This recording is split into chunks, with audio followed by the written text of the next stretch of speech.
Hey, welcome back everyone. It is now August 25th of 2020, and ever since the very end of the Skywalker saga, a lot of fans around the world have been very intrigued about the future of the Star Wars franchise by Disney, LUCASFILM, Bob Iger, and Bob Chapek, and exactly how they're all really going to deliver the future of Star Wars to the fandom around the world.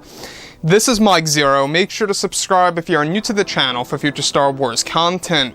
Now, the one thing about Disney Star Wars is that we do know that it is indeed heading in a better direction for the fans. Indeed, they really are trying their absolute best to bring Star Wars in a better path for, of course, the fans to really be satisfied with. There's no doubt about it here that a large chunk, or a large percentage, if you will, of the Star Wars fandom really walked away from Star Wars for good after the release of Episode 8 and especially Episode 9.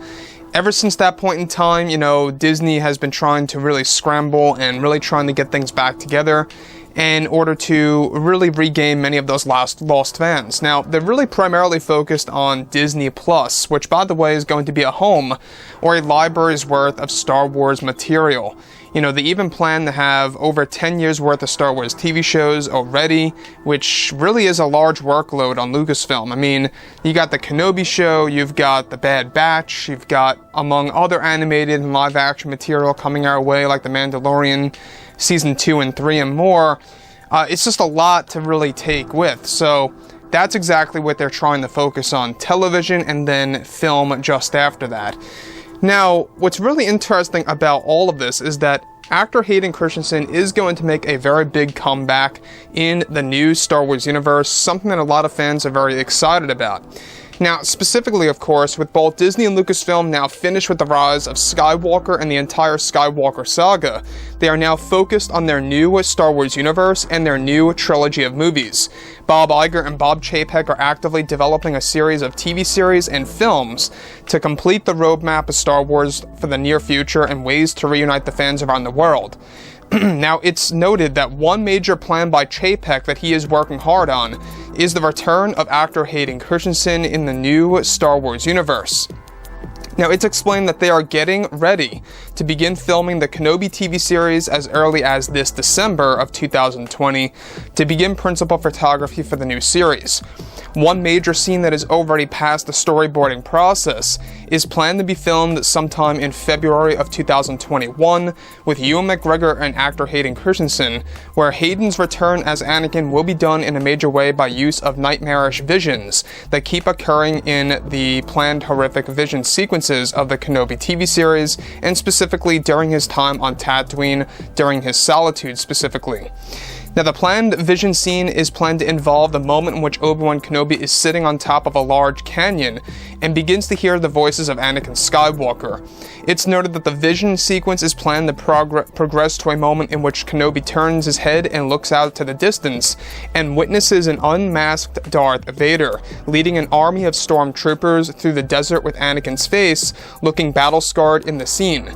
Now, the troopers behind Anakin appear just as they did in Star Wars A New Hope and Rogue One: A Star Wars Story, with Anakin as Vader igniting a red lightsaber blade. So once again, guys, I mean, these vision sequences, this one in particular, already sounds horrifying, very, terrifying, if you will, for Obi-Wan Kenobi to go through. That's going to be one of the main focus points of the Kenobi show, is Kenobi's mind struggle during his solitude on Tatooine, not just dealing with the darkness, but also dealing with trying to communicate with his old master, Qui-Gon Jinn, which we'll get into that in just a second. Now, this is best described as the second planned vision scene for Kenobi to witness Anakin Skywalker as Vader unmasked. The series is set to tap into Kenobi dealing with PTSD for the past 8 years and how he has been trying to stop this horrific vision, or visions, by listening to Yoda from afar and trying to reach out to Qui-Gon Jinn, his old master. So what's really interesting about this, let's stop right here for a second, is that they are going to bring back Yoda in some way, shape, or form in this new TV show. There has been talks of Frank Oz doing the voiceover work of Yoda in the Kenobi TV show. Most likely what we will be seeing is exactly where it picks up at the very end of Revenge of the Sith, where Yoda tells Kenobi, I can teach you how to reconnect with your old master Qui-Gon, and how your training will begin on Tatooine and stuff around those lines.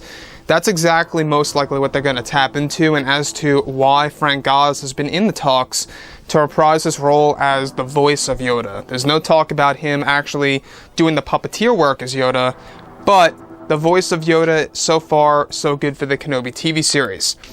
Now, the scene is going to be a complex sequence to shoot and is said to be of a high budget on a film scale for television. The creators of the Kenobi series plan to make it one of the most powerful scenes between Ewan and Hayden, as this will be Kenobi confronting the realization that Anakin became Vader and now leads the new Empire and rules the entire galaxy. So essentially, these visions are Kenobi really trying to deal with the facts here of who Anakin really became and exactly who Darth Vader really is. And you know, that really is a lot to deal with. I mean, imagine being in Kenobi's shoes, right? How you defeated your best friend, you left him for dead to burn on this lava-filled world, Mustafar, and then you later learn that he actually survived and became Darth Vader. So, moving on, this entire scene is set to also progress to a moment in which, of course, Anakin nears Obi-Wan Kenobi, the armor begins to burn and crumble, taking over Anakin/Vader's body, eventually leaving a burning Anakin on the ground, just as Kenobi saw in person on Mustafar in Revenge of the Sith. Now, Lucasfilm aims to make the series have a horror side to the story with Kenobi's own mind. George Lucas is said to have creative power over the vision sequences to make sure that they match up to his vision of the darkness and tone of Revenge of the Sith in order to make it fit the continuity perfectly for the fans to be satisfied with the end result overall for this new TV series. Now, once again, we still don't know the title of the Kenobi TV show. You know, of course, it's very possible that they're going to stay very simple with it and just call it Kenobi whatever, right? Now, when we look at everything related to Anakin Skywalker, Anakin really is a big deal in the Star Wars universe. You know, actor Hayden Christensen, also a big deal. You know, I mean, if it weren't for Hayden, we wouldn't have the Anakin that we know today. And one may very well argue out there, you know, a lot of people out there debate on whether or not Hayden even deserves to come back in Star Wars. And I understand that debate, I do. There's a lot of people out there that did not like Hayden's work, and that's okay. You're always going to get criticism no matter who you are, no matter what you're doing, you know, whether it's in movies or television, whatever it may be. But there's no doubt about it that yes, the dialogue was rather clunky in Revenge of the Sith and Attack of the Clones. I'm not going to deny that. But what I will say, and what I do mean, is that Hayden had his great moments, and you almost saw exactly what Haydens Potential really was in short bursts in Revenge of the Sith specifically. You know, I think that I would like to believe that those were moments in which Hayden actually was able to kind of break free from some of the dialogue developed by George Lucas in the overall script. You know, there are moments in there where it's very well acted, very well structured.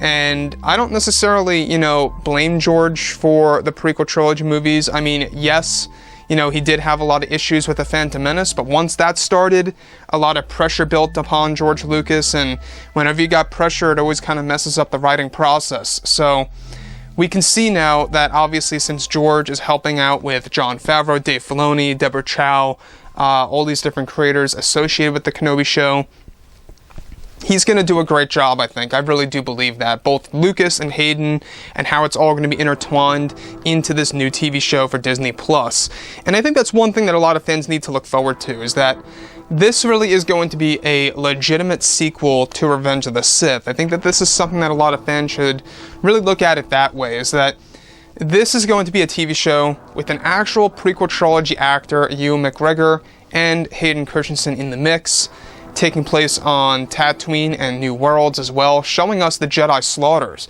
you know, the Jedi killings, if you will, across the galaxy that are in hiding. That also we will be able to see in the Kenobi TV series. So with that being said, guys, you know, drop a comment below. Let me know about all of this in the comments, and if you guys did enjoy the content for today, do make sure to drop a thumbs up on this video to support the channel. I thank you all so very much for the kind support, and I'll catch you guys next time.